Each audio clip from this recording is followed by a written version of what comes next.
రెండో ప్రపంచ యుద్ధం తర్వాత ఐరోపాలో కొనసాగుతున్న సుదీర్ఘ యుద్ధం అది.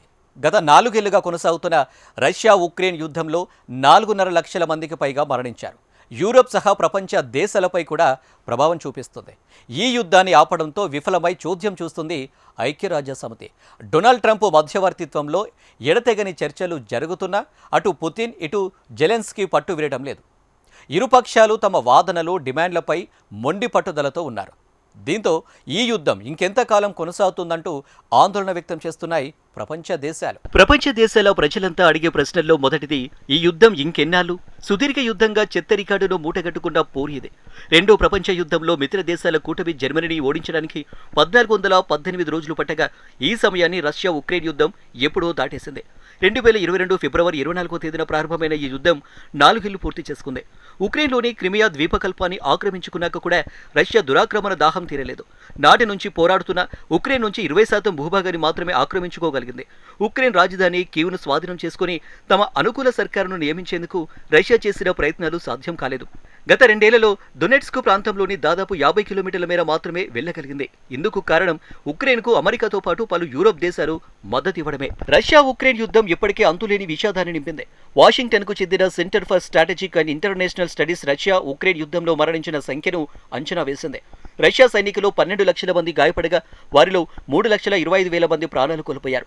ఇక ఉక్రెయిన్ సైనికులు 6 లక్షల మంది గాయపడగా వారిలో 1,40,000 మంది ప్రాణాలు పోయాయి. మొత్తం మీద ప్రాణ నష్టం రష్యా వైపే అధికంగా ఉంది. కాగా ఇరువైపుల వాస్తవ మరణాలు 20 లక్షల వరకు ఉండొచ్చని అంటున్నారు. కీవ్ సహా అనేక ఉక్రెయిన్ నగరాలు ధ్వంసమైపోయాయి. ఈ యుద్ధంలో 2 వైపుల సైన్యాలు డ్రోన్లను విచ్చలవిడిగా వాడుతున్నాయి. రష్యా యుద్ధ ట్యాంకులను ఉక్రెయిన్ డ్రోన్లు విజయవంతంగా పేల్చేశాయి. జామర్లను దొరకకుండా రష్యా ఆప్టికల్ ఫైబర్ డ్రోన్లను రంగంలోకి దింపింది. దీంతో ప్రత్యక్ష దాడి పరిధి ఏకంగా 50 కిలోమీటర్లకు పెరిగింది. దీంతో ఇరువైపులా ప్రాణనష్టం అధికంగా ఉంది. రష్యా ఉక్రెయిన్ యుద్ధం నివారించేందుకు అమెరికా అధ్యక్షుడు డొనాల్డ్ ట్రంప్ ఈ యుద్ధాన్ని ముగించేందుకు తీవ్రంగా ప్రయత్నిస్తున్నారు. ఎడతెరిగని చర్చలు జరుగుతున్నా యుద్ధానికి తెరపడడం లేదు. ఇరుపక్షాలు తమ డిమాండ్లతో మొండిగా ఉండడమే అందుకు కారణం. ఉక్రెయిన్లో తాము స్వాధీనం చేసుకున్న 4 ప్రాంతాలు తమకే చెందాలని, నాటోలో చేరకూడదని రష్యా అధ్యక్షుడు పుతిన్ గట్టిగా పట్టుబడుతున్నారు. అయితే ఉక్రెయిన్ అధ్యక్షుడు జెలెన్స్కీ ఇందుకు ఏమాత్రం అంగీకరించేది లేదని తేల్చి చెబుతున్నారు. దీంతో పాటు అమెరికా, యూరోప్ దేశాలు తమ భద్రతకు గ్యారంటీగా ఉండాలని కోరుతున్నారు. ఈ క్రమంలో యుద్ధానికి ముగింపు సమీప భవిష్యత్తులో కనిపించేలా లేదు. అమెరికా మధ్యవర్తిత్వంలో యుద్ధానికి తెరదించే ప్రయత్నాల్లో భాగంగా ఇరు దేశాల ప్రతినిధులు ఇప్పటికే 2 సార్లు సమావేశమయ్యారు. జూన్లోగా యుద్ధం ముగింపుపై ఓ ఒప్పందానికి రావాలని అమెరికా ఇరు దేశాలను ఒత్తిడి చేస్తుంది. ప్రపంచంలో ఎన్నో యుద్ధాలను తాను ఒంటి చేత్తో ఆపానని గొప్పలు చెప్పుకునే డొనాల్డ్ ట్రంప్కు రష్యా ఉక్రెయిన్ యుద్ధం కొరకరాని కొయ్యగా తయారైంది.